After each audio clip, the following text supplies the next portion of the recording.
자, 하나만 더 설명드릴게요. 자, 이제 뭐 H 태그 노멀라이저는 여러분들 한번 해보시면 되고요. 자, 79강인데 이제부터 여기 보시면 메뉴라는 게 존재하죠, 그죠? 자, 지금부터 HTML을 여러분들이 최악의 경우, 그러니까 진짜 안 좋게 짰을 때 어떻게 짜는지를 한번 보여드릴게요. 지금 보면, 자, 이게 지금 버전 1이거든요. 이게 바로 최악의 경우입니다. 최악의 경우라는 건 뭐냐면, 여러분들이 모르면 태그를 뭐 써라? 뭐 div 써도 되고, 내부 써도 되고, 섹션 써도 되고, 아티클, 여러분들이 아는 태그 쓰시면 됩니다. 근데 지금 얘가 보면 div만으로 작업을 하니까 어때요? 얘가 알아보기가 굉장히 힘들다는 거죠. 그래서 우리가 알아보기가 힘들기 때문에 선택한 게 뭐다? 아, 클래스를 줘가지고 우리가 좀 더 얘네들을 분류를 시키자. 그래서 이제 얘가 어떤 역할인지 줄 수는 있지만, 그렇게 얘기해서 분류를 시킬 수 있지만, 클래스를 하나하나 일일이 다 붙여야 된다는 거예요. 그러니까 div로 내가 작업을 다 한 결과가 뭐예요? 그 모든 엘리먼트의 클래스를 다 붙여줘야 된다라는 거죠. 그죠? 근데 이제 여러분들이 지금 HTML이 이거밖에 없으면 크게 상관없는데, HTML이 나중에 작업하다 보면 굉장히 많아지는데, 그 많은 것들을 다 div로 작업한다 해보세요. 다 클래스 이름 붙일 수 있을까요? 못 붙여요. 이름 짓는 거 겁나 어렵습니다. 여러분들 예를 들어서 강아지가 뭐 100마리 있다 했을 때 그 100마리 이름 다 붙여주려면 힘들잖아요. 뭐 개1, 개2, 개3 뭐 이런 식으로 할 수는 있겠지만, 그렇게 하면 뭐 이쁘진 않잖아요. 얘도 마찬가지로 클래스 이름 A, B, C, D 이런 식으로 할 수는 있어요. 근데 그렇게 하면 직관적이지 않다라는 거죠. 얘가 어떤 역할인지 모르기 때문에, 그래서 그 부분을 여러분들이 생각을 할 필요가 있다. 여튼간에 div를 할 수 있지만 유지 보수가 굉장히 힘들다. 이게 지금 최악의 경우. 그래서 이 최악의 경우를 탈피하기 위해서 어떻게 했냐면, 그러면 얘를 div 일단은 똑같긴 한데, 그러면 이 메뉴 박스라는 걸 내부라고 바꿔보면 어떨까? div 대신. 자, 이 내부라는 거는 참고로 제가 안 알려드렸는데 내비게이션이라고 합니다. 내비게이션. 자, 내비게이션 뭐예요? 우리가 내비게이션 하면 뭐 길 찾아가고 그렇게 하는 걸 내비게이션이라 하잖아요. 마찬가지로 여러분들이 메뉴에서 뭐 메뉴 보면 뭐 쇼핑몰, 뭐 아니면 뭐 옷, 뭐 바지, 뭐 뭐랄까, 뭐 액세서리 그런 것들을 클릭을 하잖아요. 메뉴 같은 거 보면, 그렇죠? 그런 것들이 하나하나 다 내비게이션 항목이라고 보시면 돼요. 그래서 메뉴를 만들 때는 실제로 내부로 감쌉니다. 그러면 내부로 감싸면 좋은 점이 뭐다? 자, 저번에도 말씀드렸지만 여러분들 퍼블리셔로 취업을 하게 되면 혼자 일하는 게 아니라 같이 일한다 했죠. 그러면 같이 일하는 직장 동료가 내부라는 걸 태그를 보고, 아, 이게 메뉴구나, 메뉴 형식으로 짜여진 HTML이구나 라고 한 번에 알아볼 수가 있는 거예요. 그래서 그러니까 그렇다 해서 div로 이걸 쓴다 했다고 잘못된 건 아니에요. 근데 내가 생각해 보니까 내부라고 쓰는 게 최적이기 때문에, 그러니까 메뉴를 만들 때 내부라고 쓴 게 최적의 HTML 코드이기 때문에 그래서 내부라고 쓴 거다라고 보시면 돼요. 이런 걸 보통 뭐라고 하냐면 시멘틱 태그라 하거든요. 시멘틱 태그. 내가 알맞게 적재적소에 맞는 태그를 사용할 수 있어야 돼요. 그래서 그거를 이제 슬슬 조금씩 연습해 나갈 거다. 그래서 메뉴를 만들 때는 제일 바깥쪽에 내부로 감싼다라고 생각하시면 돼요. 자, 근데 이제 그렇게 했더니 내부로 태그만 바뀌었지 클래스 이름을 붙이고 div만 이렇게 도배로 되어 있는 거는 똑같잖아요. 굉장히 불편하다는 거죠. 그래서 우리가 어떻게 한다? 자, 버전 3를 생각한 거예요.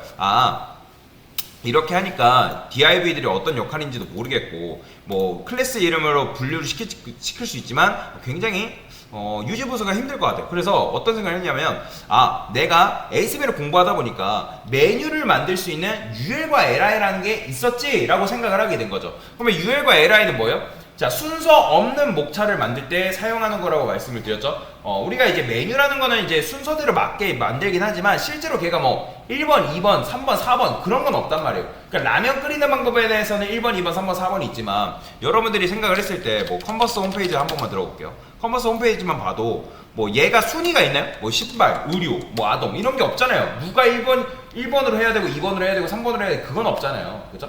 그렇기 때문에 얘는 순서 없는 항목이란 말이에요. 그런 것들은 UL과 LI로 제가 감싼다고 말씀을 드렸잖아요. 그래서 거의 대부분의 메뉴는 UL과 LI로 감싼다고 보시면 돼요.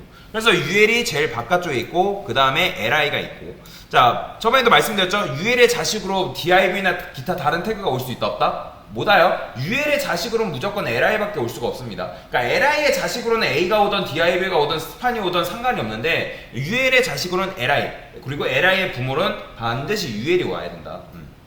그거는 규칙이에요. 자, 그래서 어쨌든 UL로 감싸가지고 LI로 작업을 했더니, 자, 이제 같이 일하는 동료가, 아, 그래도 얘가 나름대로 메뉴 형식으로 만들려고 이게 항목, 목차로 이렇게 만들었구나, 라고 직관적으로 알아볼 수가 있다는 거죠. 근데 또 문제가 뭐예요? 그렇게 하긴 했지만, 일일이 클래스 이름을 다 붙여주니까, 좀 복잡하다라는 거죠. 좀 깔끔해 보이지 않는다는 거예요. 자, 지금 여러분들이 코드를 짤 때는 사실 구현이 먼저거든요. 구현이 먼저고 사실 깔끔하게 하는 거는 그 이후의 작업이에요. 뭐 중복을 최소화한다거나 아니면 깔끔하게 뭐 코드를 깔끔하게 만든다거나 그런 것들은 나중이고 지금은 구현이 먼저입니다. 근데 일단 이렇게 구현을 해봤더니 나중 여러분들 생각해보니까 굳이 이게 클래스 이름이 다 집어넣을 필요가 있을까? 라고 여러분들 스스로가 생각을 해본 거죠. 그래서 버전 4라는 게 나왔는데, 자, 버전 4도 사실 달라진 건 없어요. 여기서 달라진 건 뭐냐면, 얘를 굳이 div를 할 바에는 어차피 메뉴 아이템이라는 거는 클릭됐을 때 이동이 돼야 되니까, 좀 더 좋은 태그를 생각해 본 거죠. 그때 여러분들이 생각한 게 A 태그를 생각한 거예요. 아, A 엘리먼트로 감싸게 되면 얘가 그래도 어쨌든 얘를 클릭하면 링크로 어떤 특정 링크로 이동이 되겠구나 라고 생각을 해가지고 A로 감싸가지고 좀 더 최적화를 시킨 거죠. 근데 최적화 해가지고 만들었더니 또 여기 클래스 붙고 클래스 그러니까 클래스 이름의 그 지옥에서 벗어나지 못하고 있다라는 거죠. 그러니까 이게 잘못된 건 아니지만 별로 그렇다고 엄청나게 좋은 방법도 아니라는 거예요. 그래서 최종적인 방법이 바로 뭐냐면 요거예요. 자, 보시면 클래스 이름이 다 떨어졌죠. 그래서 클래스 이름이라는 거는 여러분들이 태그에다가 무작정 다 붙이는 게 아니에요. 그러니까 처음 배우게 되면 모든 클래스에다가 우리가 이름을 다 붙여야 된다고 생각하시는 분들이 간혹가다 계시는데, 그게 아니라 클래스는 실제로 딱 필요할 때만 사용하는 게 바로 클래스 이름입니다. 그래서 지금 얘도 메뉴도 마찬가지로 제일 바깥쪽에 있는 녀석만 어차피 얘만 클래스를 주게 되면 얘를 통해서 각각 분류를 시킬 수 있기 때문에 얘만 주면 된다는 거죠. 그 다음에 UL로 감싸고 LI 감싸고 그 다음에 그 안에 A가 오고, 이게 최종적으로 제일 깔끔하게 코드를 짠 거다. 실제로 이게 진짜 깔끔한 거예요. 여러분들 강사님 이름 짓는 게 더 좋은 거 아닌가요? 아니에요. 이름은 진짜 필요할 때만 짓는 게 굉장히 좋은 겁니다. 그래서 얘를 통해서 분류를 시킬 수 있는 거고, 그리고 이렇게 코드를 짰을 때 좀 더 직관적이고 가독성이 확보된다는 거예요. 코드는 참고로 여러분들 쓸 때 가독성을 확보시켜야 됩니다. 이거는 제가 HTML, CSS 웹 수업 초기 때도 말씀을 드렸을 거예요. 웬만하면 강사 코드랑 비슷하게 써라. 왜냐면 가독성 확보가 굉장히 중요하기 때문에 비슷하게 써라 저거 말씀을 드렸거든요. 왜냐면 여러분들이 뭐 아버지 가방에 들어가신다, 가독성 확보 잘 안 된단 말이에요. 띄어쓰기가 그래서 존재하는 게 바로 가독성 확보 때문에 존재하는 거잖아요. 문장과 문장을 이해하기 위해서 그러는 것도 있겠지만 가독성 확보가 코드를 작성할 때는 굉장히 중요합니다.